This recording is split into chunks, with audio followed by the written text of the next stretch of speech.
Well, hello, everyone. This is Cynthia Tomain with Interactive Brokers, and thank you for joining today's webinar that's being brought to you in conjunction with QuantInsti and the Singapore Exchange.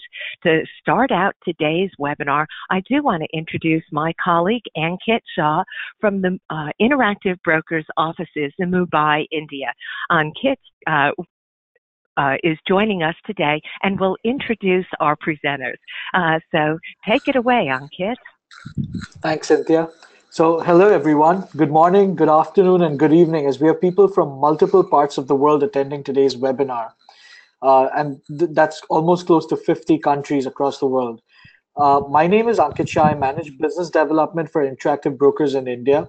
I'll quickly introduce you to the two speakers for today and then let them take over the presentation. So our first speaker is Mr. Lionel Lin, who is the head of research for securities at the Singapore Exchange. He's responsible for writing research content on current developments in SGX stock markets. Lionel has spent several years as an equity analyst on the sell side in both Hong Kong and Singapore, with a focus on the Asian technology sector. Lionel is a graduate with a business management degree with a major in finance from the Singapore Management University. Now, our second speaker is Mr. Pradipta Ghosh, who is the vice president at QuantInsti. Before joining QuantInsti, Pradipta spent more than a decade in the banking industry in various roles across the trading and the structuring desks for Deutsche Bank in Mumbai and London, and also as a corporate banker with Standard Chartered Bank. Prior to that, Pradipta worked as a scientist in India's defense R&D organization. He is a graduate with a BE in Mechanical Engineering from the Jodhpur University and has a graduate degree in management from the Indian Institute of Management in Lucknow. As another point to note, I just wanted to let the attendees today know that I will be organizing a webinar on Monday with the topic of demystifying investing in global markets for Indian residents. We will be sending you an invite for that as well and would love for all of you to attend it. So that brings an end to my bit. Let's get started with today's presentation. Lionel, I'll pass the ball over to you. All right. Hello, everyone. Thanks, Ankit, for the introduction. This is Lionel calling from the SGX. To add on to Ankit's point, I think our team over here, the research team at the Singapore Exchange, we do a lot of education and profiling of the key sectors and the stocks that are listed on our exchange. In addition, we do have a weekly newsletter that goes out to investors, and that reaches out more than 270,000 subscribers. So listeners on this webinar, if you are interested, please do send in your interest to SGX, research at sgx.com, and we are able to add you onto our distribution list. So today, I'm going to give everyone a quick introduction onto the cash equities market on the Singapore Exchange.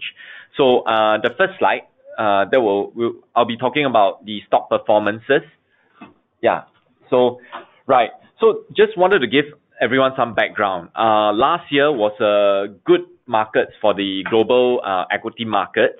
If you look at the bar chart on the top, we use the FTSE index for more of a uniform regional and global comparison. The Singapore stock market ranks amongst the world's best performers in 2017, and that is behind only Korea, India, and China. Right. So in terms of dividend yield, the Singapore FTSE index dividend yield is at 3.2%. If you compare to the notable exchanges globally, which is the average is actually at 2.5%. So it's not just stock performances. The Singapore stock market also gives investors very good dividend yield. So I would like to point to everyone that on a longer term perspective, the index 15-year annualized returns is actually at 15%. So the Singapore market remains very relevant for investors. And despite the near-term headwinds of inflation fears in the market, the Singapore market is still up about 3 to 4% in the year-to-date so far. Right. So a little bit on the stock performance over here. The next slide.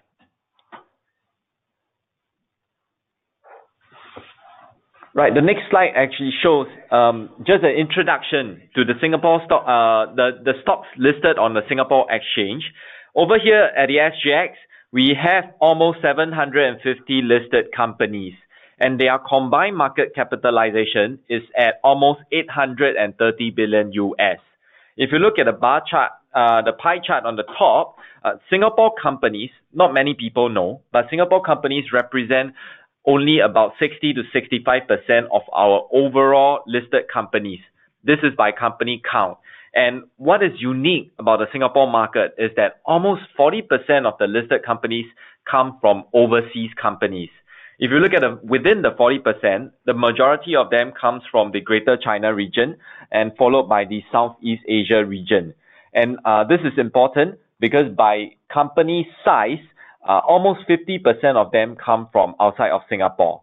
So that means that the overseas companies are larger in size, and we are unique globally because if you compare with the other major exchanges globally, most of them are mostly domestic centric, whereas we are one of the most international exchange globally. And this allows investors to be able to access growth in the regional markets through our platform. The next slide. So touching on a little bit about access to the region and the rest of the world, I will spend some time on this. So our overseas companies actually have a combined market cap of US 360 billion. So investors over here are able to access the ASEAN listed companies, North Asian companies, and also companies from the Western world. Within ASEAN, which is Southeast Asia, there are over 75 listed companies with a combined market cap of over 85 billion US dollars. And within that, we have companies who are from Thailand, Malaysia, Indonesia, Philippines, and Myanmar. Particularly interesting for us is Myanmar is a frontier market, and investors are able to access this frontier market through a developed market platform, which is SGX. Apart from that, we also have over 160 listed companies coming from North Asia, with the bulk of them coming from China. And lastly, we have many companies who are coming from the US, UK, Europe, and the Australia and New Zealand region. About 25 companies of them, 25 companies, of which I think there were several big Singapore REITs that list who have pure overseas assets. Right. So just a flavor to everyone that how investors can use our platform to access companies from outside of Singapore. The next slide.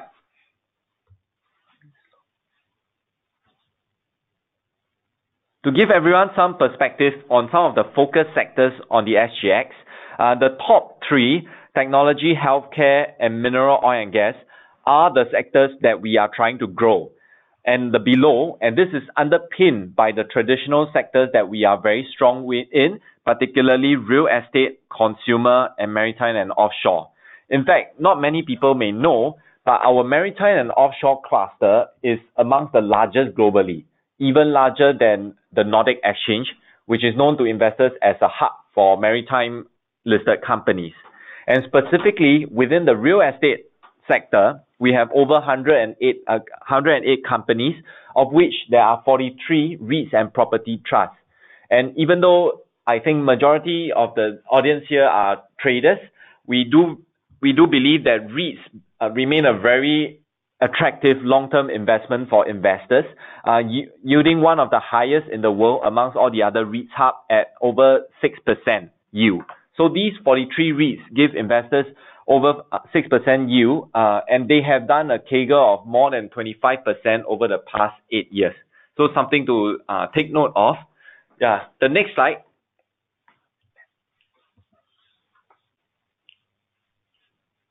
These are some of our overseas sector leaders that are listed on the SGX. And these are all the index stocks that are listed over here. So we have Jardine Group. They are one of Asia's largest conglomerate. Wilmar International, they are the world's largest processor of palm oils. Hong Kong Land, which is secondary listed on the Singapore Exchange, they are one of the largest real estate landlords in Asia with assets in Hong Kong and Singapore. Thai Beverage, they are Southeast Asia's largest spirits and beer maker. and they are able to investors are able to access the ASEAN consumption story through Thai Beverage as a stock. Obviously, we have Yangzijiang, which is one of the largest private shipbuilder in China. Venture Corporation, they are one of the top 15 EMS provider globally. And we also have a business trust, Hutchison Ports Holding Trust. They are the global leader in container port industry by throughput. And last but not least, Golden Agri Resources. They are one of the largest palm oil companies globally. Next slide.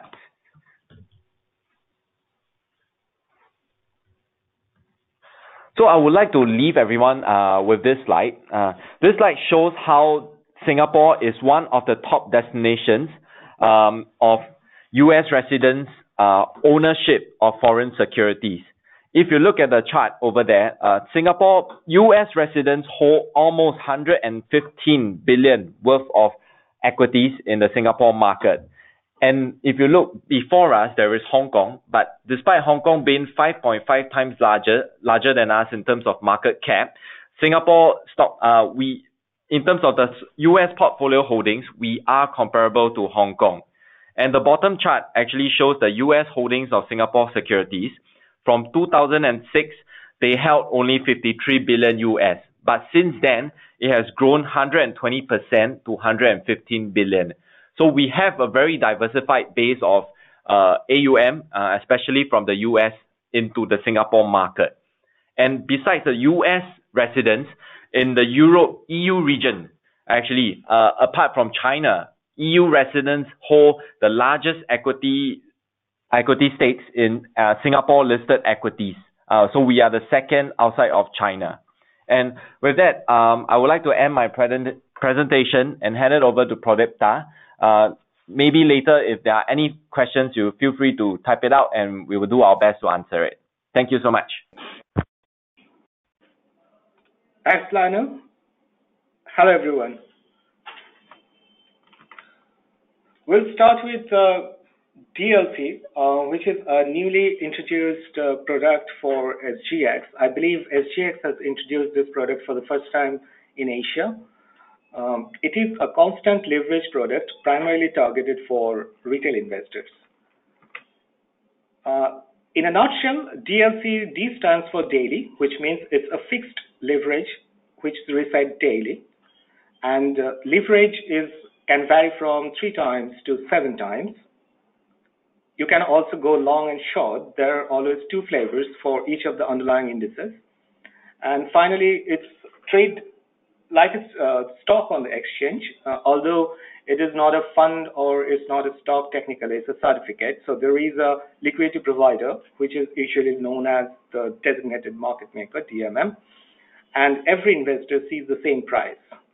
So to understand the DLC, how it works, the daily change in the price of the DLC is, it follows this formula. It's the underlying asset performance multiplied by the leverage, less the cost and the fees. For example, if the HSI has gone up by 2% and you are long on a 7 times leverage product, so you'll realize 14%. And of course, if you're short, it will be minus 14%. Now, a bit on the cost and the fees. The total cost, this cost and the fees are excluding the exchange cost and the fees, of course. This total cost are split into 3 parts. One is the leverage cost. Then there is something called a gap premium to mitigate the gap risk that can happen for such a leverage product, and also the management fees. This cost usually varies based on the index, the underlying index. So it usually between 1 to 5 bips. So for HSI, it will be more like 5 bips. For the MSCI Singapore, it will be closer to 1 bips. So it's a very simple approach, a 3-step approach. First, you decide which is the underlying you want to trade on. You have DLC available in these 3 different underlying. HSI, the HSI China Enterprise, and the MSCI Singapore Free. Then you decide your view, whether you want to go long and short, and then finally you choose the leverage. It's available, as I said, in 3 different formats, 3 times, 5 times, and 7 times. A bit of comparison between different instruments with similar flavor.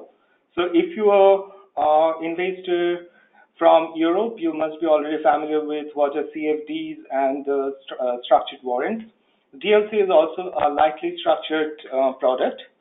And how does it compare with the other three products? For example, it doesn't have any time decay, unlike a structured warrant. So warrants are actually enwrapped options, and their price is driven by many other factors than the underlying price. And one of them is also the time value. But unlike warrants, the DLC doesn't have any time decay. How it compares with the CFD? The DLC offers a lower leverage than the CFD, but at the same time, your maximum potential loss is capped at your invested capital. You cannot have any margin call on this product. You cannot lose more than your invested capital. And of course, unlike CFDs, it's traded on the exchange, SGX in this case. So the prices are more transparent, so to speak. So when to use DLC? So as I say that there are two different versions. It's always for each leverage you have a long and short. So if your view is long, then of course you pick long. Otherwise you pick the short. You can use DLCs for at least three different cases. One is when you want exposure to the underlying, a leveraged exposure to the underlying. Two, when you want a short-term speculative instrument. And three, when you want to hedge your existing cash positions. So in all three cases, DLC is quite an useful instrument. So if we compare a bit more theoretically, then we see that the DLC versus the ideal payout from the DLC versus a comparable option, you see that on your view, if you're wrong, that is for a long DLC position, if your underlying return is negative, the DLC protects you compared to a equivalent option.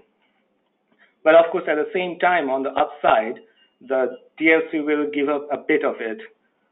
And that is basically compensating you for the downside. So the ideal case for DLC is when you have a very strong trending market, when you have a very low realized volatility going forward, and when you do not need to worry about your margin calls, and of course, especially when you want to do intraday trading, especially because the cost we discussed about, those costs are charged on the overnight positions, so no fees for intraday.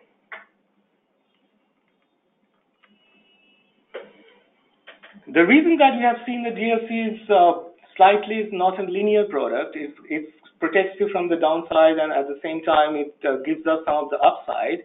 That can be partly attributed to the fact that we have a daily resetting leverage, which is known as the compounding effect. For example, you have two different examples here. On your left-hand side, you have similar amount of positive movement as compared to your right-hand side, but the movements are through different paths. In the first case, you have all positive returns for each of the 3 days. In the second case, you have 2 up days and 1 down days. But you can see that while your underlying matches more or less the same amount of upside from the start to end, 4.05%, your 7-time leveraged product, the DLC, gives a quite different outcome. So in the case where it was all positive, it was 30%, which is actually, if you can compute, it will be more than 7 times of the underlying. The underlying is 4.05, 7 times is something closer to 28%, but you get more than that. On the other hand, if it is going up and going down and going up again, then the 4.05, 7 times, instead of 28%, you get 18%. So you get less than what you expect from a same leverage. And the reason that you're having this, because the leverage is reset daily. And this is something that we can say that it's a beta decay, or we can say it's a geometric gamma. So various people use different terms, but this is mainly boils down to the compounding effect.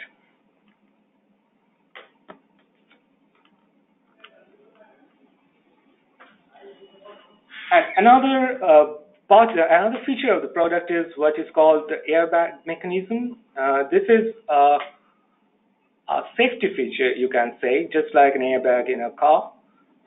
When there is a large move intraday for DLC, so instead of resetting the leverage at the end of the day, it may trigger a particular level where the resetting will happen intraday. So there will be a trigger. There will be a short period over which the minimum level will be set as the new value, and then further the trading will start from that level. So instead of daily resetting of the leverage, you will have an intraday leverage setting. And what is the impact of that? The impact is that if the index from there even falling further, so your fall will be cushioned. But at the same time, if the index recover, the DLC will not recover that much because you are practically deleveraged the product to a certain extent. In case we have any questions on this, I'll ask all the participants to note down their questions, and we'll take them all at the end. So here is a typical term sheet that it will look like. So there are a few things to note here, apart from what you already discussed. Number one is that DLC is a fixed maturity instrument. So it has an expiry date. So typically the expiry date is 3 years. So for the first batch, it is 2020 or 2021. So what happens at the expiry? So expiry at the time of expiry, it will be settled at the closing price of DLC the day prior, and it's a cash settlement.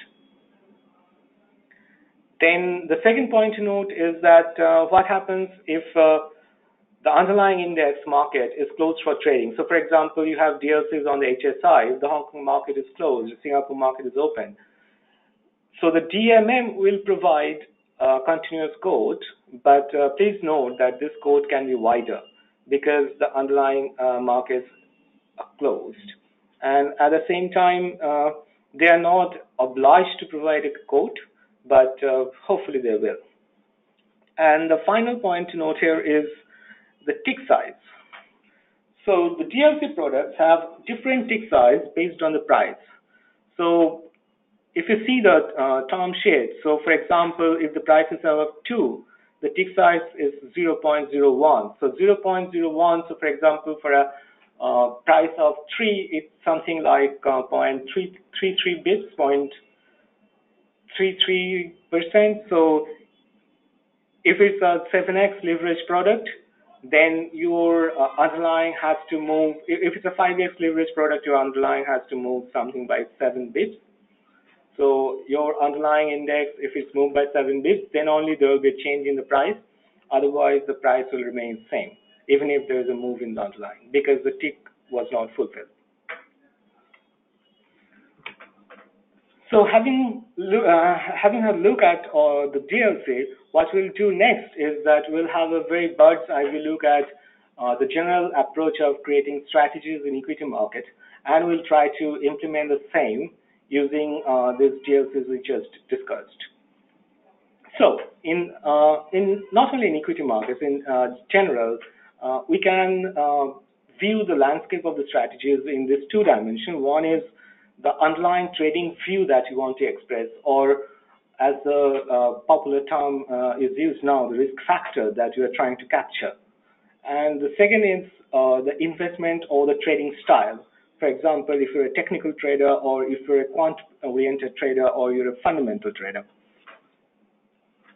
So based on this, I have divided most of the common trading strategies in this few segments. So for example, on the fundamental side, if you are trading based on momentum or trending, it's typically a factor-based investing, where you based on fundamental factors and as well as the price data, you figure out the underlying momentum risk factor, and then you try to take a view on that.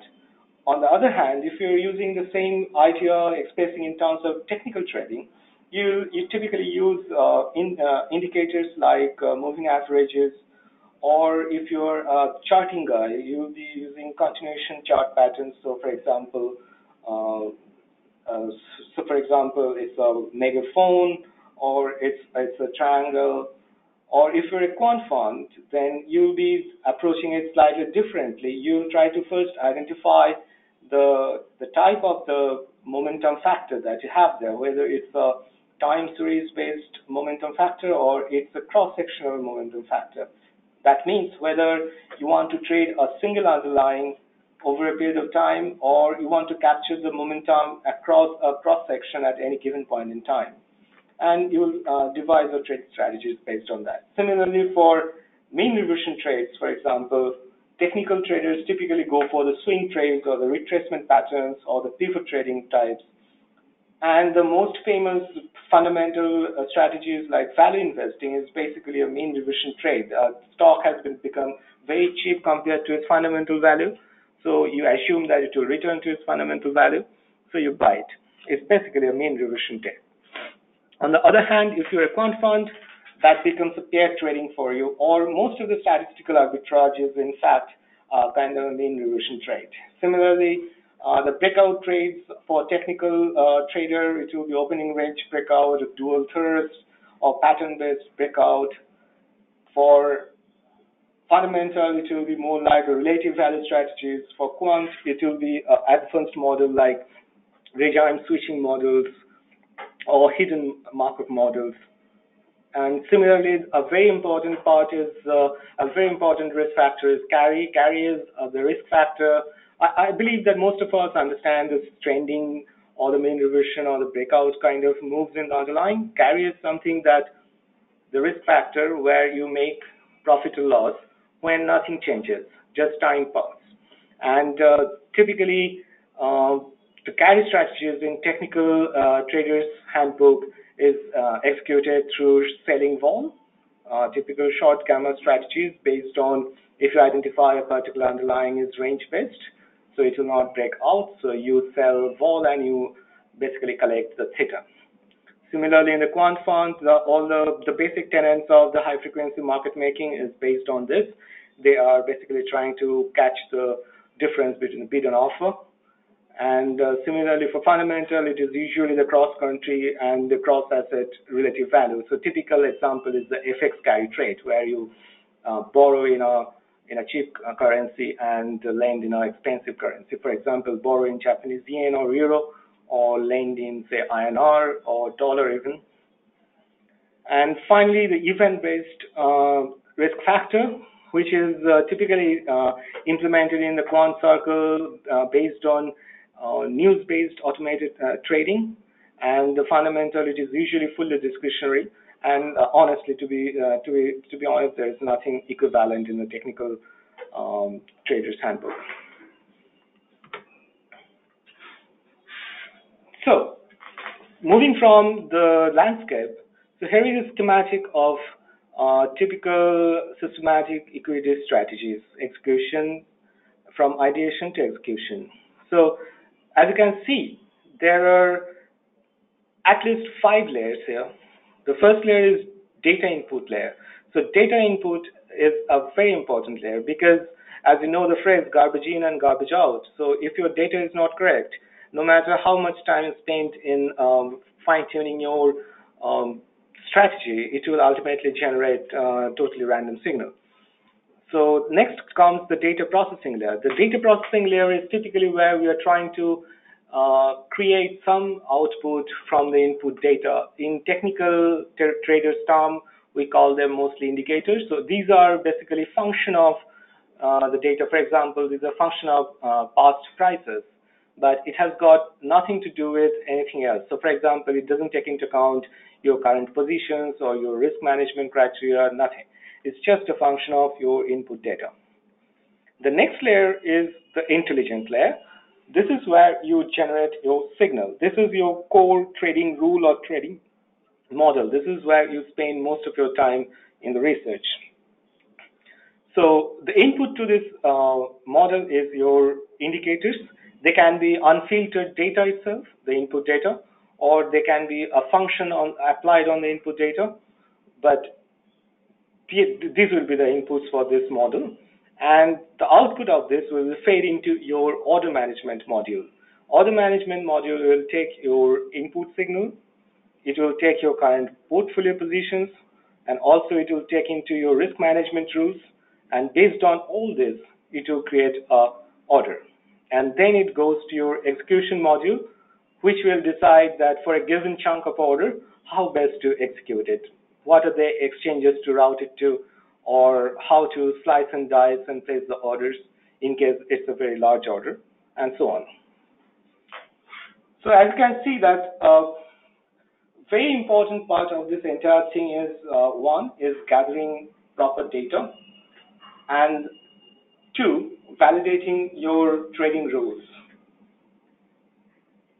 So gathering proper data is not an easy task. At the same time, the validating and optimizing your trading rule is also not a very easy task. Most of the traders spend considerable time doing this. So this is where the backtesting comes in. And backtesting is basically devising a rule based on your input, and instead of doing the actual execution, do a dummy execution and figure out how it improves or how it deteriorates your trading strategy, and then keep on doing this till you are satisfied that you have a workable strategy. And the forward test is to validate your backtesting, because backtesting suffers from many biases, which we'll see in the next slide.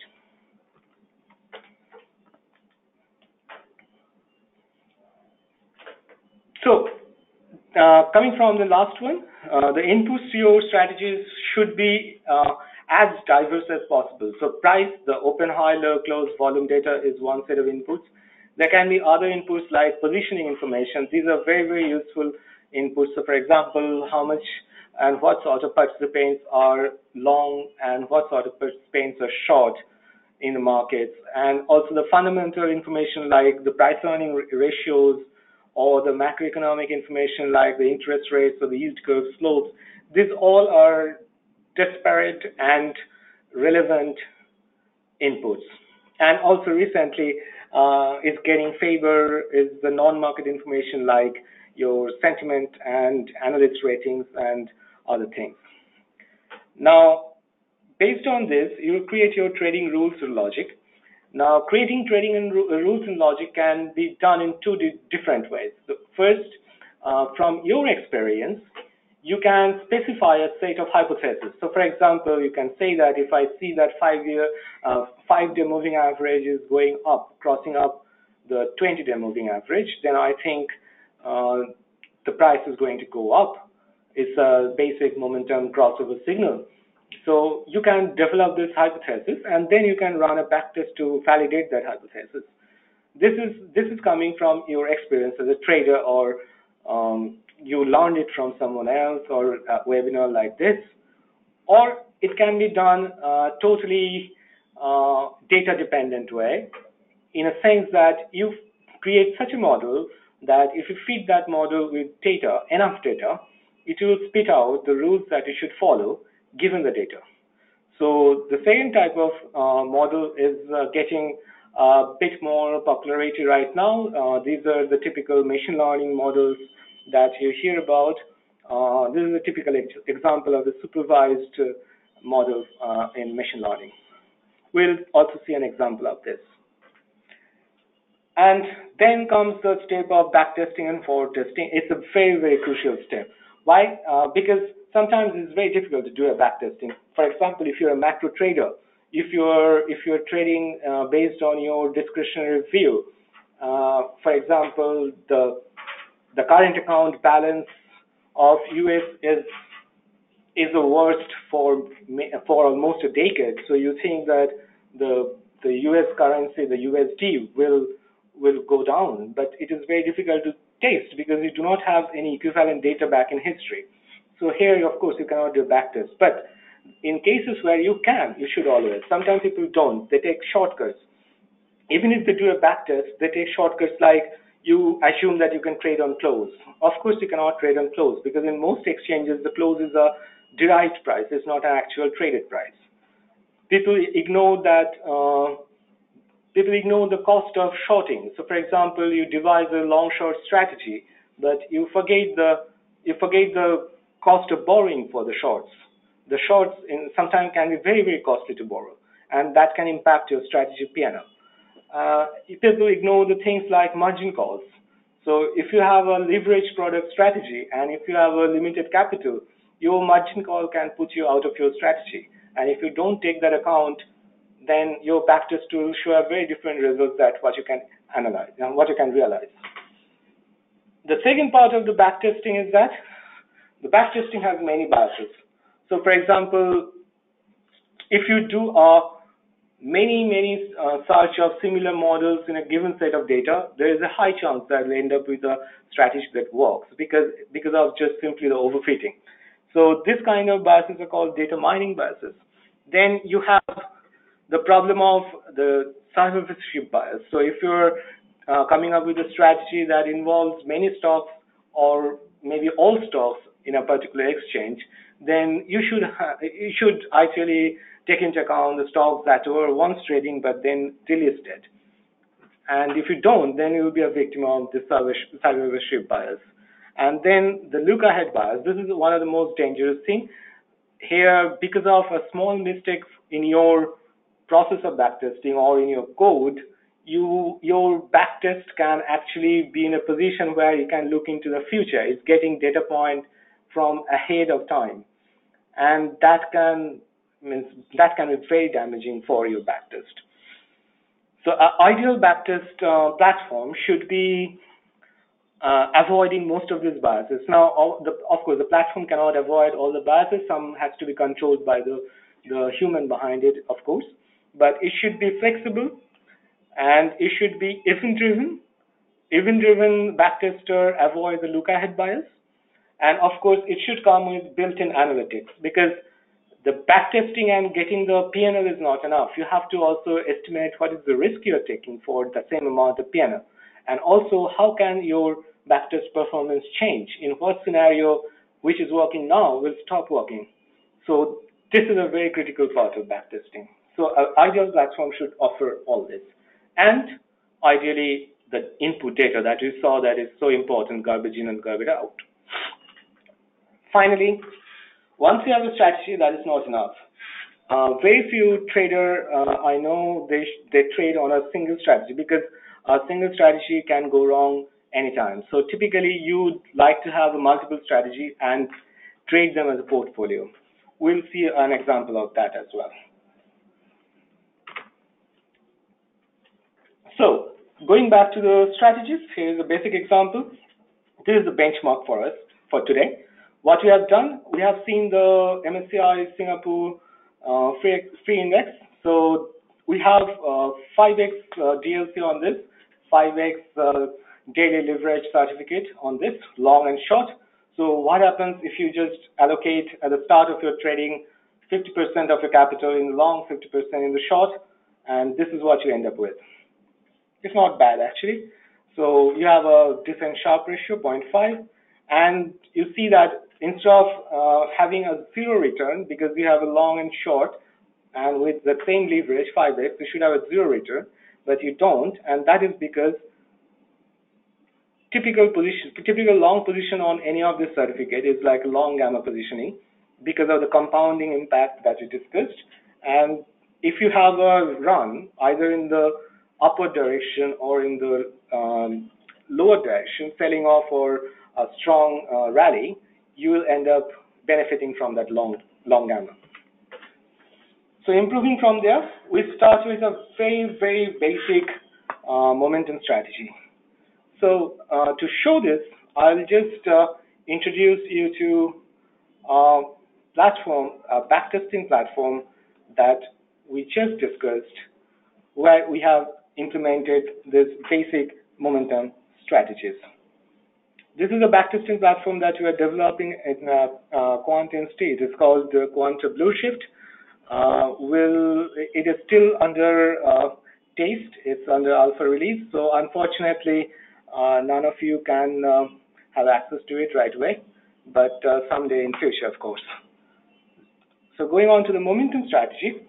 So here we can code the strategies, and basically what you define the strategy as is that we take the 5-minute and the 20-minute simple moving average. If the moving average return between this 5 and 20 minutes SMAs is greater than 1.5%, we go long on the 5x long DLC, and if it is less than 1.5%, we go long on the 5x short DLC. The reason we don't go long short on the same contract is that this will be very difficult. This certificates will be very difficult to short. So if you are going long or short, you pick the corresponding version instead of doing the same on the same underlying. So if you go straight to the results,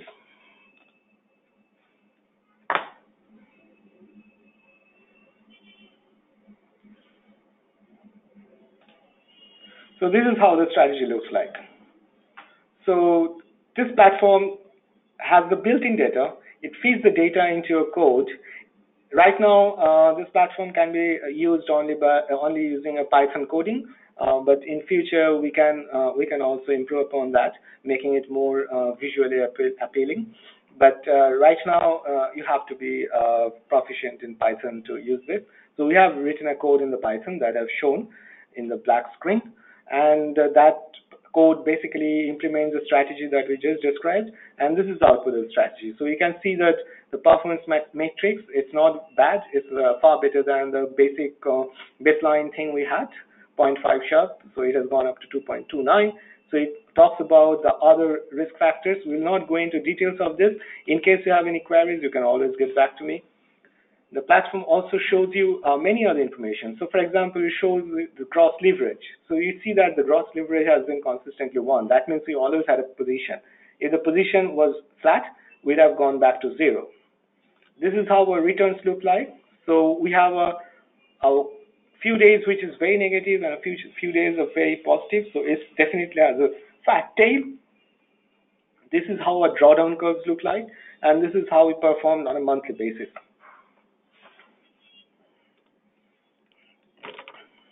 To use the backtester, what you can do is that you can go to the main page, which is a strategy page. Then you can click this button and start creating a new strategy and choosing from a template. And you can paste your code here from any other strategy code, or you can write it fresh. And then once you have done it, then actually you can run a backtest, a new backtest.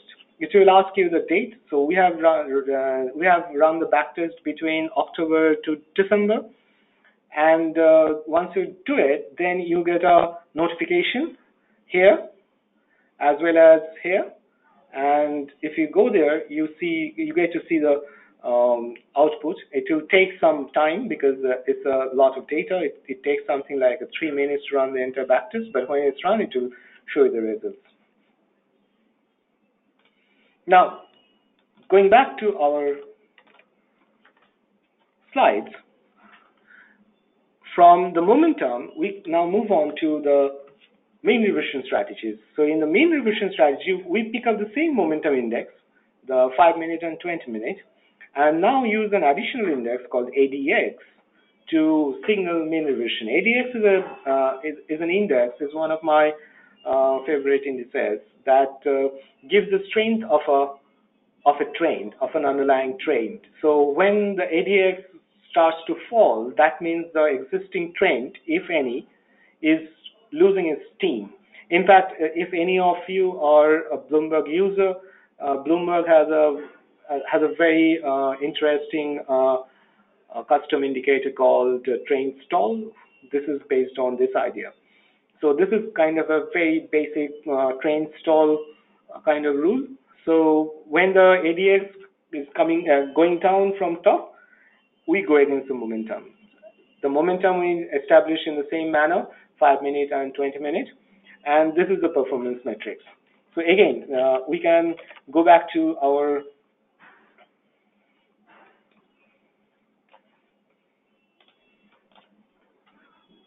backtesting platform, and we can see that how the momentum works here. So we've already run the backtest before, and we can see that how it works. what are the basic criteria, and how the total equity curve looks like. We can also go to the tier sheet and see how the return distribution looks like, how the monthly performance is. We can even go and see the specific transactions that you had. So for example, we can see that at each point in time, what it is buying and what it is selling.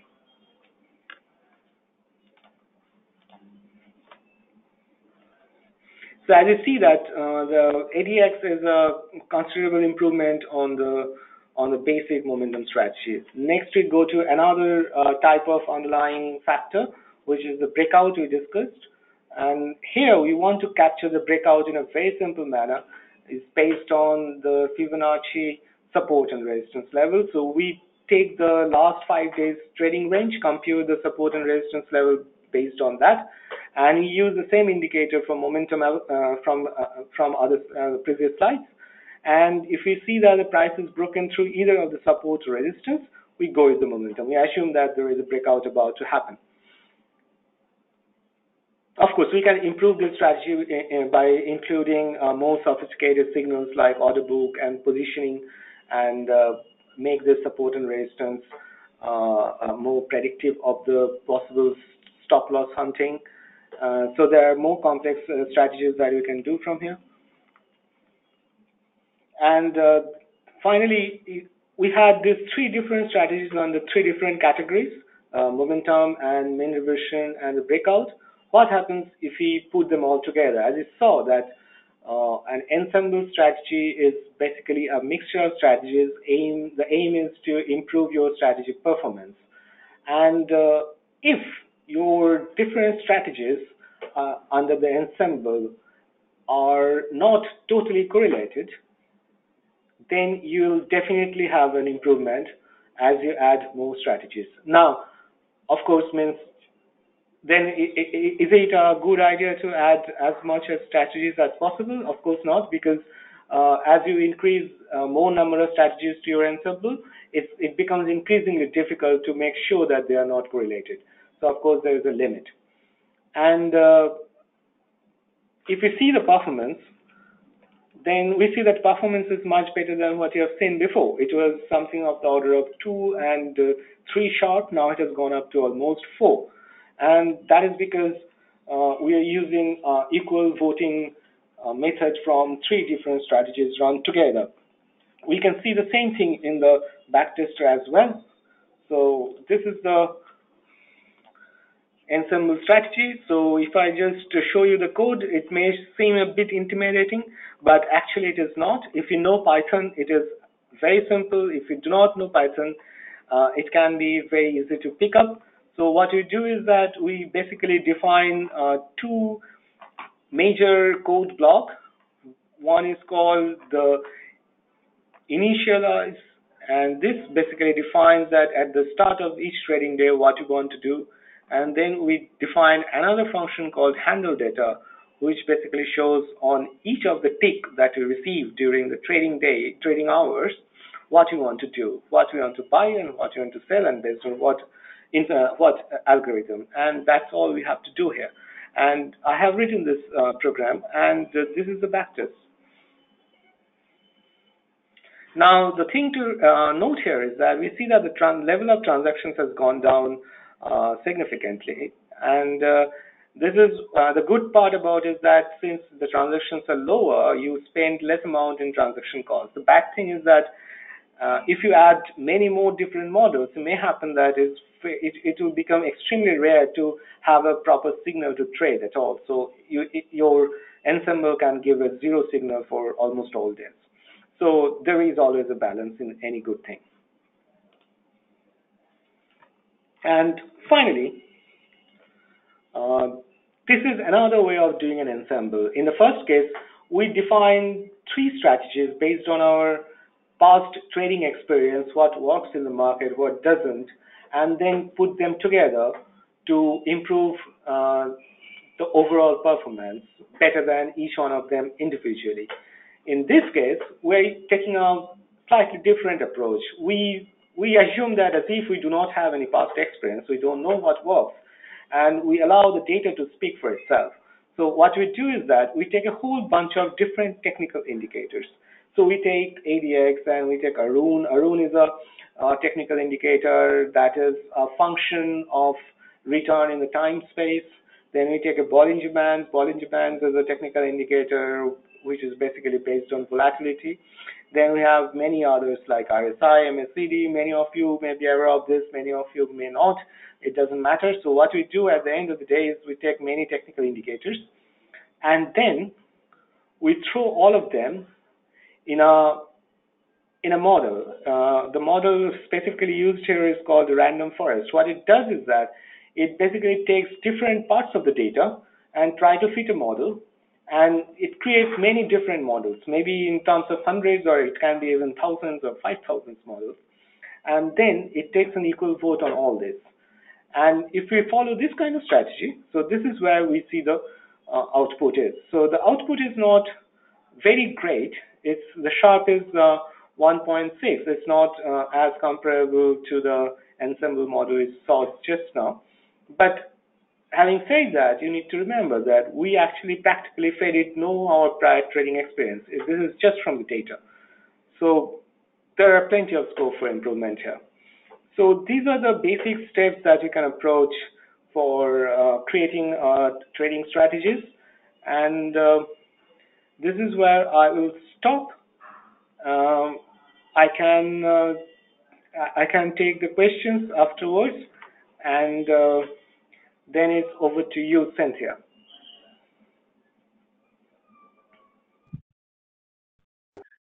Well, what I'd like to do is remind everyone at this point, if you do have questions for our presenter, notice there's that questions panel over on the right-hand side of your screen.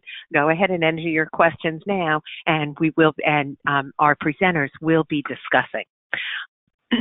I do see a couple of questions have come in, Pradeepta. Can you take those questions? Yeah, let me have a look at them.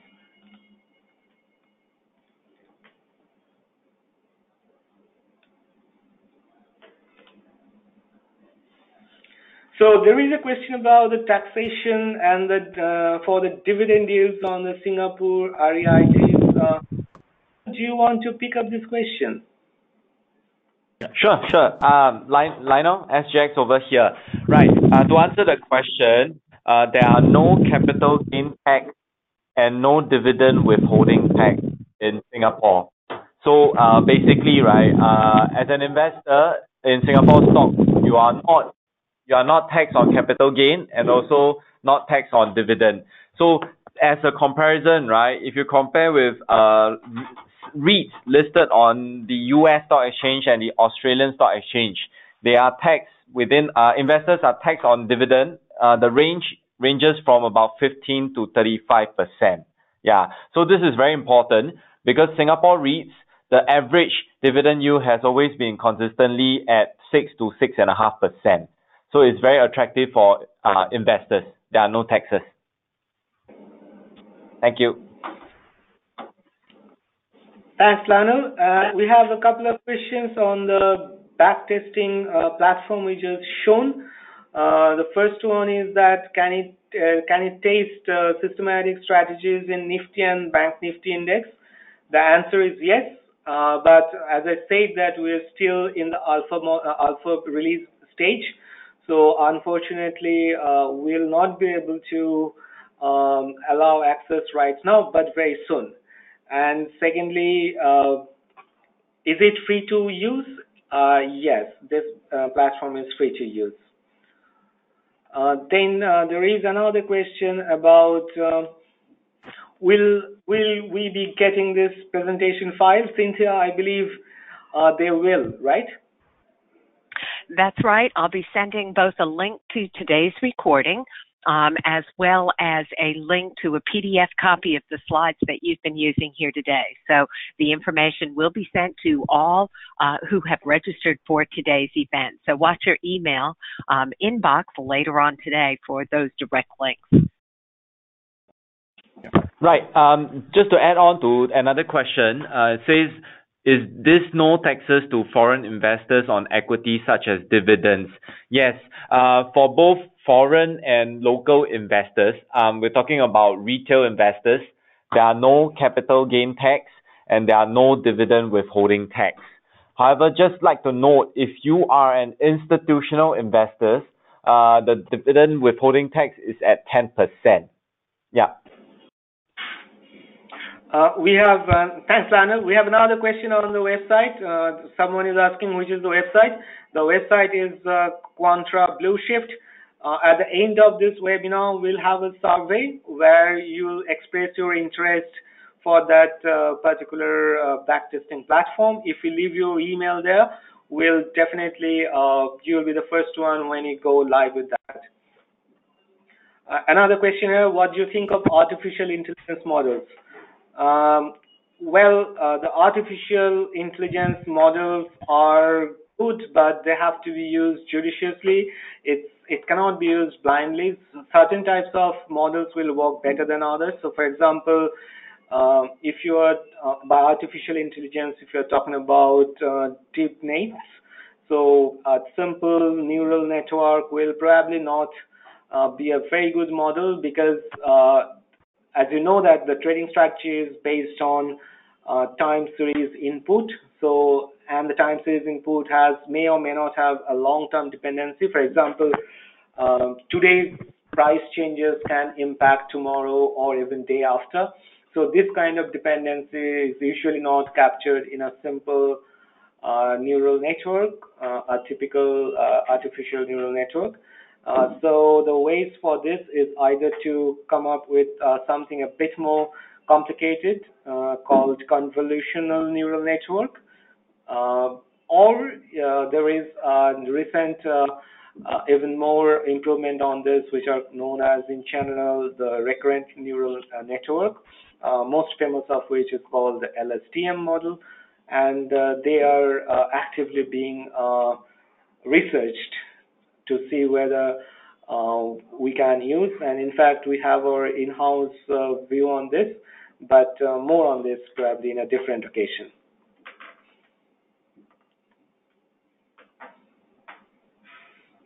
On the platform again, whether this is suited for institutional investors or retail investors, well, it is suited for anyone. Right now, so it is free to use. So if you're a retail or if you're institutional, it doesn't really matter to us. But at the current form, you have to know a bit of Python programming, not very, very deep, just a very basic things. And if you are, then you are good to go. So as long as as soon as we go public with this platform, then you can start using it.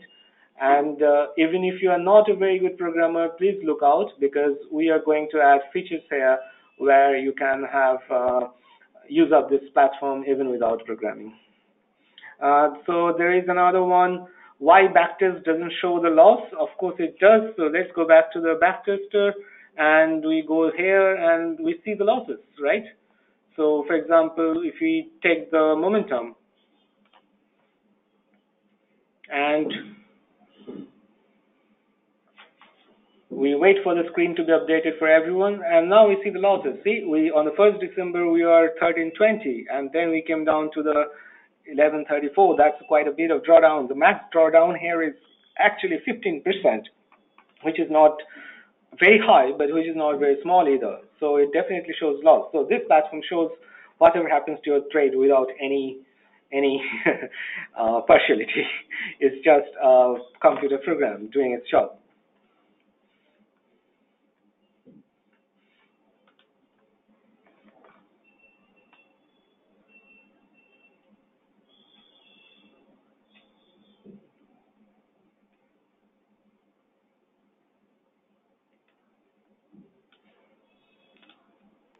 There is another question about the max loss for the trading, whether it's safe till half of the investment. I'm not sure I get the question, but yes, of course, it depends on your risk appetite. So for typical DLC product that we discussed, the max you can lose your entire investment, and that is something that you should keep in mind whenever you're doing any leverage trading, especially TLC, for example.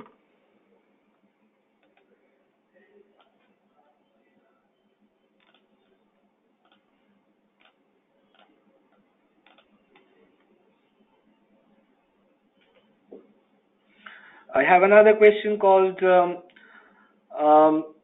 if possible, could you please explain the drawdown? So drawdown is something, it's a very relevant risk matrix for any trader. Drawdown is from peak of your performance till date, how much down you have been. You can have it either as a max drawdown format, that is from the peak, how much worse you have been, or from the peak, how much down you are today. So for example, if you started your trading on 2nd January 2018 and you started with $100, you went up to 150, and right now your trading equity value is 140.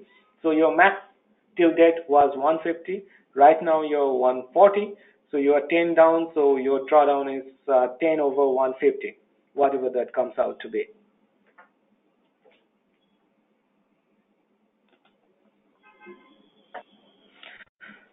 We have another question called how to optimize the indicators to suit certain models. Actually, it should be reverse. We should not be optimizing indicators to suit a model. Rather, we should estimate the model parameters given a certain set of inputs. Typically, the type of indicators you want to input in your model will depend on your case. So, for example, if you are looking for a long-term trading position, so of course you will not use minute data. You'll probably use a bit lower frequency data. At the same time, if you are looking for a mean reversion kind of model, probably just using the momentum indicator is not enough. You have to use something else to identify the mean reversion. For example, we have used ADX. You can also use other channel indicator, for example, CCI or RSI, which are more popular. So it depends on your case. Finally, we have another question called options versus DLC. So options versus DLC. DLC is a fixed leverage, which is reset daily. Options are not fixed. So options will have varying sensitivity to the underlying, which is called the delta. And the delta of the option can change massively depending on the underlying movement. This change is called gamma. Options have usually very high gamma if they're around the underlying at the money point. So, and if they're very away from the at the money point, their gamma is usually small. So depending on where the underlying is, the sensitivity of the option price to the underlying, which is the leverage, can be very, very different. So it can be very high, much higher than the highest available DLC 7x, and it can be even close to zero if your option is totally out of the money.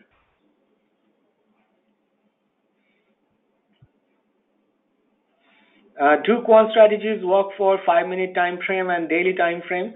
So basically, it depends on what type of quant strategy you're using. So as I said before, if you are using if you're using a medium frequency strategy where you take a position, go in and go out of a position every hour, then of course you have to have a resolution which is lower than an hour, so minute or maybe even lower than that, maybe second data.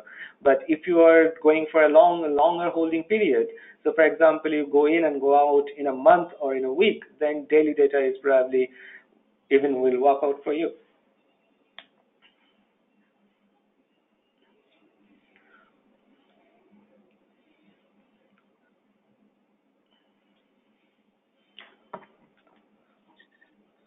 I think we are over time, so Cynthia, we can stop here. Okay. Well, I want to express a great deal of thanks to both Lionel Lin with the Singapore Exchange and Pradipta Ghosh for his presentation here today.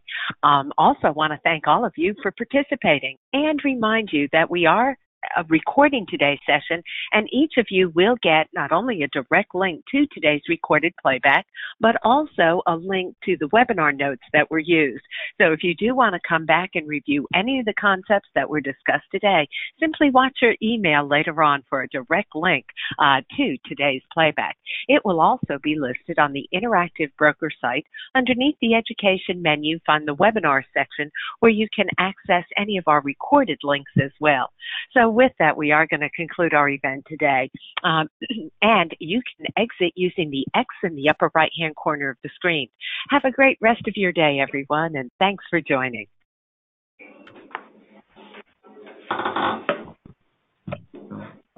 Yeah.